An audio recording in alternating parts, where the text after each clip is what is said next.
साथियों, अब तक आपने जाना कि युद्ध में मलखान को तारे दिखाने वाले राजकुमार पारस को इंदल ने किस तरह से मारा। पारस को मरने के बाद रानी कमला अपने पति के साथ सती हो गई। उसके बाद बिरियागढ़ में 13 दिन का राजकीय शोक मनाया गया।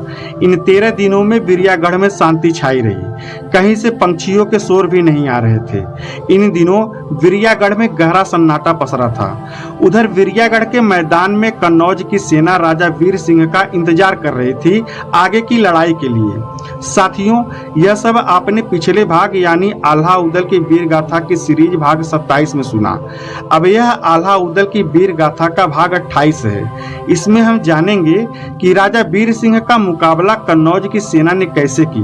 तो कहानी में आगे बढ़े इससे पहले वही पुराना रिक्वेस्ट कि अगर आप हमारे चैनल पर पहली बार आए हैं तो चैनल को सब्सक्राइब करें, वीडियो को लाइक करें और ज़्यादा से ज़्यादा शेयर करें। अब आते हैं कहानी पर। साथियों, पारस के मरने के बाद पूरा बिरियागढ़ शोक में डूबा था। हर तरफ सन्नाटा पसरा था। इधर बिरियागढ़ के मैदान में कन्नौज के वीर इंतजार कर रहे थे राजा वीर सिंह का और आगे की रणनीति की मसौदा तैयार कर रहे थे। आल्हा अपने तंबू में बैठे थे कि तभी वहां पर मलखान आते हैं। मलखान ने आल्हा से कहा कि हम कब तक ऐसे ही बैठकर इंतजार करते रहेंगे, हमारे पास रसद भी कम हो रहा है। अगर आप कहें तो हम अभी बिरियागढ़ पर हमला करके और बिरियागढ़ को तहस नहस करने के बाद उसे लूट लेते हैं। तब आल्हा ने मलखान से कहा कि बिरियागढ़ ने अपना राजकुमार खोया है और बिरियागढ़ का राजा अपना बेटा खोया है। उन्हें थोड़ा समय चाहिए फिर से युद्ध के मैदान में आने के लिए और मेरा मानना है कि उन्हें समय दे देना चाहिए। जब वह राजकुमार पारस की मृत्यु के शोक से उबर जाएंगे तो युद्ध के मैदान में वीर सिंह अवश्य आएंगे। तब तक हमें यहीं पर उनका इंतजार करना होगा। आल्हा की बात सुनकर मलखान शांत हो गए, परंतु मलखान ने धीरे से कहा कि और कितना इंतजार करना पड़ेगा। तभी आल्हा ने कहा कि जब तक वीर सिंह खुद ही युद्ध के मैदान में सामने नहीं आ जाता। और सच पूछे तो हमारा भी मन अब युद्ध करने को नहीं करता।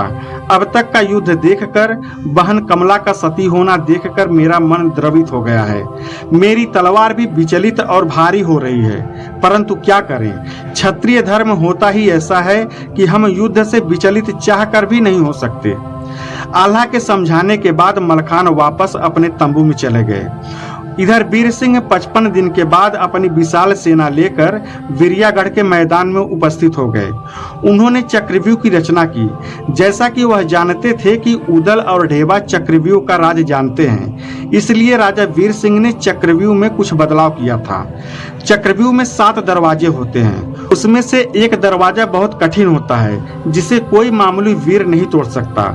उन्हीं 7 दरवाजों में एक दरवाजा ऐसा भी होता है कि जिसे कोई भी एक साधारण वीर तोड़ सकता था। अपनी पूरी तैयारी के साथ राजा वीर सिंह अपने भाई धीर सिंह के साथ चक्रव्यूह के नाभि में 16 भयानक हाथियों और उस पर बैठे सेनापतियों के साथ मौजूद थे। उधर कन्नौज की सेना में जब चक्रव्यूह का पता चला तो कन्नौज की सेना हताश होने लगी कि अब आगे की लड़ाई किस रणनीति से लड़ा जाएगा।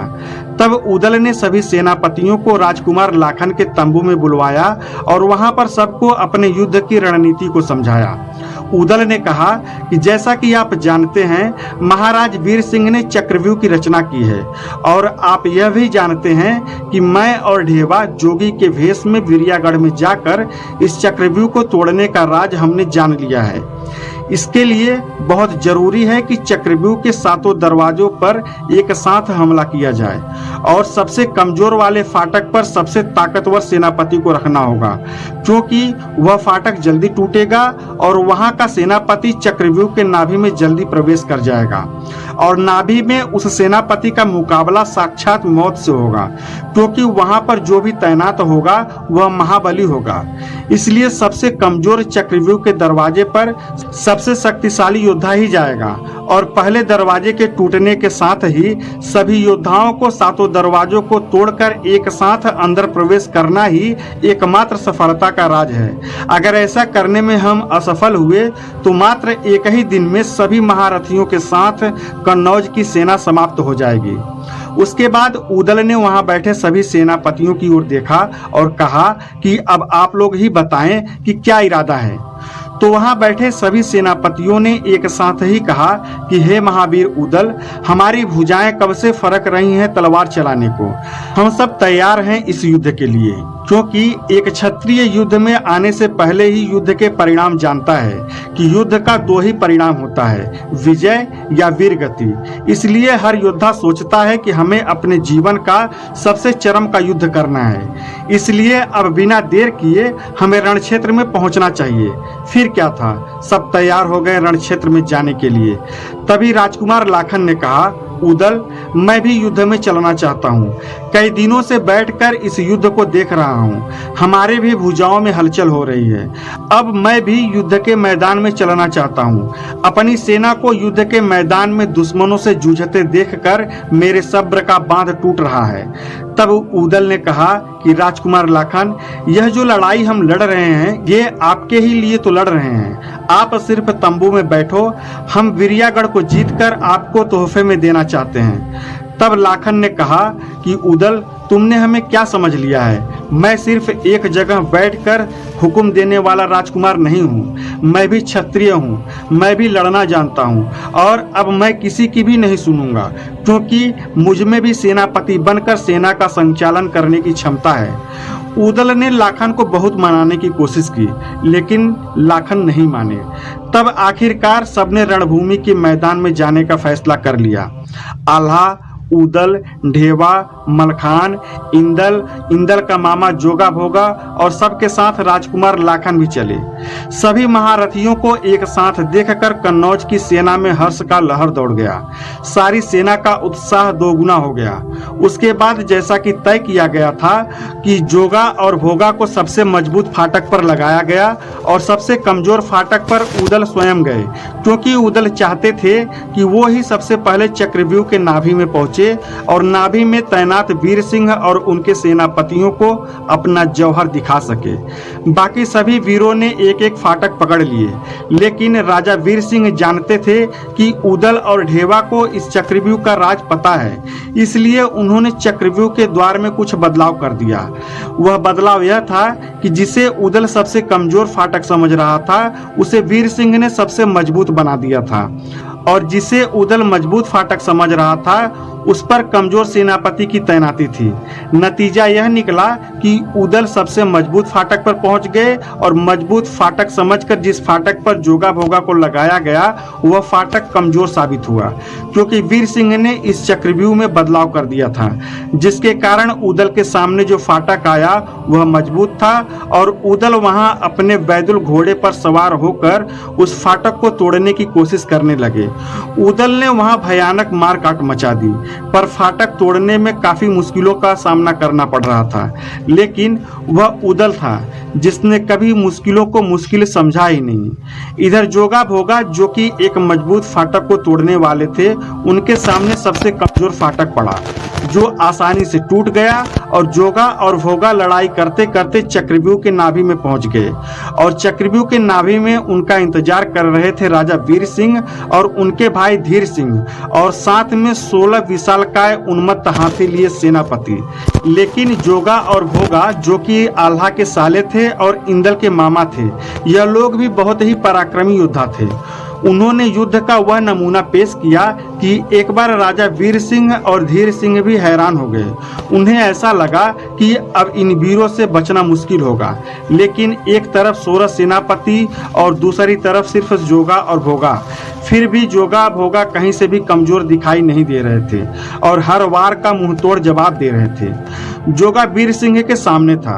वीर सिंह ने सांग उठाकर मारी, जोगा वार बचा गया। उसके बाद जोगा ने सांग मारी तो वीर सिंह का हाथी मचल उठा। तब गुस्से में वीर सिंह ने अपना भाला उठाया और अपनी भरपूर शक्ति का इस्तेमाल किया और इतनी जोर से भाला फेंका कि भाला सीधा जोगा के बख्तरबंद को चीरता हुआ उसके सीने में समा गया और जोगा भयंकर गर्जना के साथ वहीं रणभूमि में वीर गति को प्राप्त हो गए। जोगा को रणभूमि में गिरता देख भोगा क्रोधित हो गया और भोगा वीर सिंह के भाई धीर सिंह पर अपना भाला चला दिया। इससे पहले कि भोगा का भाला धीर सिंह का बख्तरबंद चीरता हुआ उसके सीने के आर पार हो जाता, धीर सिंह ने झुककर उस वार को बचा लिया। फिर धीर सिंह ने वार किया जिसे भोगा नहीं बचा पाया और वह भी रणभूमि में वीरगति को प्राप्त हो गया। लेकिन जोगा और भोगा को गिरते ही चक्रव्यूह के नाभि में कन्नौज के सभी महावीर लड़ाई करते करते प्रवेश कर चुके थे। जोगा और भोगा को गिरते देख सभी की आंखें लाल हो गई। मलखान, आल्हा, उदल, इंदल सभी क्रोध में लाल हो चुके थे। फिर तो चक्रव्यूह के नाभि में इतना भयंकर युद्ध हुआ कि विरियागढ़ के सैनिकों में त्राही त्राही मच गई। इंदल ने भारी मार काट मचाई। मलखान के सामने जो आ जाता उसके सामने एक पल का भी मौका नहीं बचता अपनी जान बचाने को। उदल अपने बैदुल घोड़े पर जंग की मैदान में हर मोर्चे पर नाच रहा था। एक तरफ 16 रणमत्त हाथियों पर सवार सेनापतियों के साथ वीर सिंह और धीर सिंह थे, तो वहीं दूसरी तरफ यह सिर्फ 6 वीर, लेकिन सभी पर कन्नौज की सेना हावी हो रही थी। उदल ने मलखान से कहा कि भाई जरा आप इन सब हाथियों को संभालो, तो मैं वीर सिंह को अभी अपने भाले पर टांग कर लाता हूँ। उसके बाद वीर सिंह के सामने उदल अपना बैदुल घोड़ा लेकर पहुंच गया। उदल ने वीर सिंह को ललकारा। तब वीर सिंह ने कहा कि कौन हो तुम? मैं तो ढूंढ रहा हूं उस इंदल को जिसने मेरे पुत्र पारस को मारा है, और साथ ही उस उदल को जिसने विरियागढ़ में आकर मेरे साथ छल किया। तब उदल ने कहा कि महाराज वीर सिंह, समझ लो आपकी खोज पूरी हो गई। मैं ही उदय सिंह हूँ। मैंने ही तुम्हारे विरियागढ़ में जाकर हाथी का सूंड पकड़कर उस हाथी का मान मर्दन किया था। वह उदल मैं ही हूँ। इतना सुनना था कि वीर सिंह ने सांग उठाकर उदल पर चला दिया। उदल ने वह वार बचा लिया। उसके बाद उदल ने अपने घोड़े बैदुल पर एड़ लगाई तो उदल का घोड़ा छलांग मारकर हाथी के मस्तक पर अपने टापों से वार कर दिया, जिससे वीर सिंह का हाथी विचलित हो गया। उसके बाद उदल ने अपने भाले का ऐसा वार वीर सिंह पर किया कि वीर सिंह का बख्तर खंड खंड हो गया और वीर सिंह हाथी के हौदे में ही बेहोश होकर हाथी से नीचे गिर पड़े। वीर सिंह को नीचे गिरते ही उदल ने अपने घोड़े से छलांग मारी और वीर सिंह को बंदी बना लिया। इधर आल्हा के तलवार और भाले से वहां पर लड़ाई कर रहे कई हाथियों के शीश छिन्न भिन्न हो गए। मलखान, जिसके बारे में कहा जाता है कि जंघा टेक लड़ाई मलखान, वो जिस हाथी की सूंड पकड़ लेता अगले ही पल वह हाथी जमीन पर लेटा हुआ दिखाई देता। तभी वीर सिंह का भाई धीर सिंह ने मलखान को देखकर उसे ललकारा। फिर मलखान ने अपनी घोड़ी धीर सिंह की तरफ घुमा दी। धीर सिंह ने सांग चलाई, लेकिन मलखान की घोड़ी ने छलांग मारकर उसके वार को खाली जाने दिया। फिर मलखान ने अपने भाले का वार धीर सिंह के हाथी पर दे मारी। हाथी के मस्तक पर भाला लगते ही हाथी बिदक गया। हाथी वहां पर मौजूद सैनिकों को भी नहीं पहचान पा रहा था कि कौन कन्नौज की सेना है और कौन विरियागढ़ की। सबको कुचलने लगा। हाथी के इस रौद्र रूप को देखकर मलखान अपनी घोड़ी से कूदकर हाथी के पास पहुंचा और हाथी का सूंड पकड़कर ऐसा घुमाया कि हाथी जमीन पर गिर पड़ा और उसी के साथ साथ धीर सिंह भी जमीन पर आ गिरा। तब मलखान ने धीर सिंह को बंदी बना लिया। धीर सिंह और वीर सिंह को बंदी बनते ही बाकी सभी सेनापतियों ने अपने हथियार डाल दिए और सैनिकों ने युद्ध विराम कर दिया। इस भयंकर लड़ाई में न सिर्फ वीर सिंह का चक्रव्यूह टूटा, बल्कि वीर सिंह का वह घमंड भी टूट गया जो उसने चक्रव्यूह के दम पर किया था। वीर सिंह और धीर सिंह को लाखन के सामने पेश किया गया।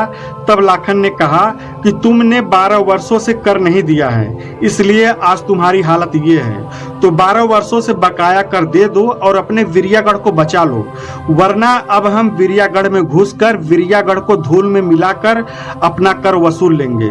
तब राजा वीर सिंह ने अपनी प्रजा के हित में फैसला लिया और 12 सालों से बकाया कर लाखन को दिया और साथ ही युद्ध का हर्जाना भी वीर सिंह को देना पड़ा।